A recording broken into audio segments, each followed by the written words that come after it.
There is an organization here in Fargo fighting for change and solving or trying to solve some of our biggest challenges that we have. It's called Fueling Our Future. It's a tag team effort between the EDC and the Chamber. And today we have Joe Raso from the EDC to talk about that program and how it's working to push our community forward. How are you today? Very good. Thank you, Jordan. Yes, well, thanks for being here. And so we all know, we were just chatting a little bit in the break. Big issue that we have, workforce development. How is what you're working with for Fueling Our Future trying to address that? Well, 3 years ago, the leadership with the Chamber and the EDC got together realizing we have some big rock issues in our region, and we see this across the country. And the answer is how do you solve those? And no one organization can solve those. So we put together a partnership between the leadership and the business community and the public sector to take the conversations we've had for quite a while, workforce being one of them, and strategically working to address it amongst our organizations, not just ours, but many others in the region.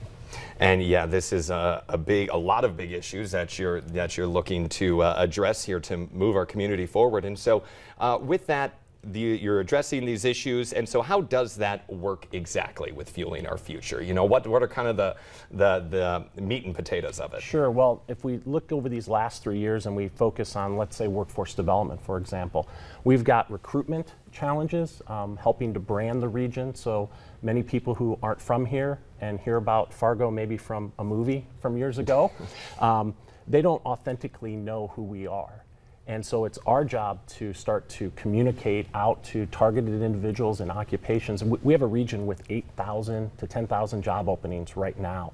That's really costing us hundreds of millions of dollars of economic investment if we can help our companies fill those jobs. And so we're doing a lot with recruitment, we're doing a lot with retention and development, the career academies in Moorhead and the Cass Innovation Center here in Cass County, putting resources to make those real and viable educational opportunities for our students to better connect them to those jobs.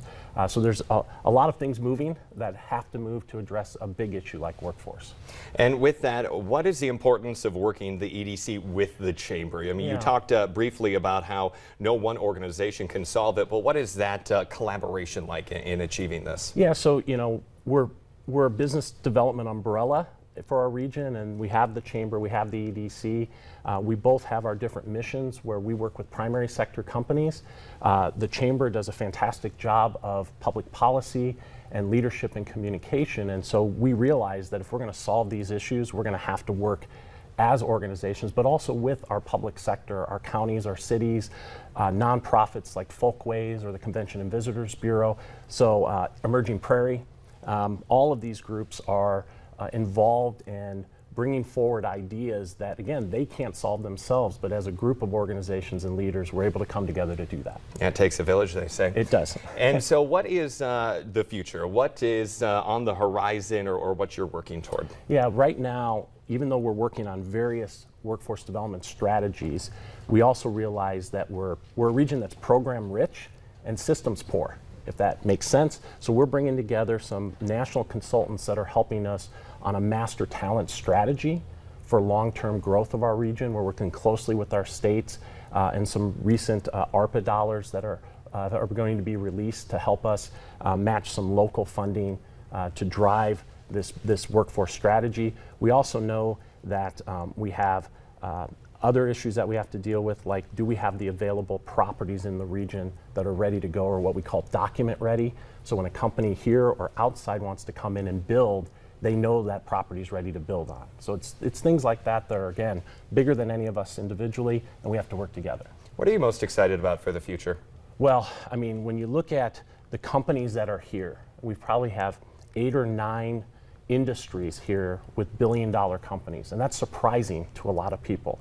And when you see their need for growth and the opportunities with the creativity and the innovation that's happening, whether it's in ag tech, biosciences, unmanned aerial or autonomous systems, it's just so exciting to see our private sector moving the ball forward on those initiatives and then saying to us as nonprofit organizations in the public sector, we want to work with you, we want to grow the economy.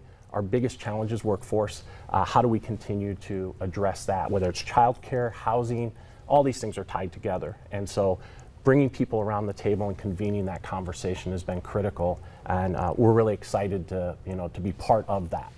Yeah, well, Joe, thanks for coming on today. Very excited to see what you all achieve, because Fargo's already a great place. Fargo, the metro area, and you're just making it even better, so thank you. Yeah, thank you, Jordan. Coming up here on today's show, we head out live to Anna Johnson. She gives us a sneak peek at this year's Parade of Homes. Stick around.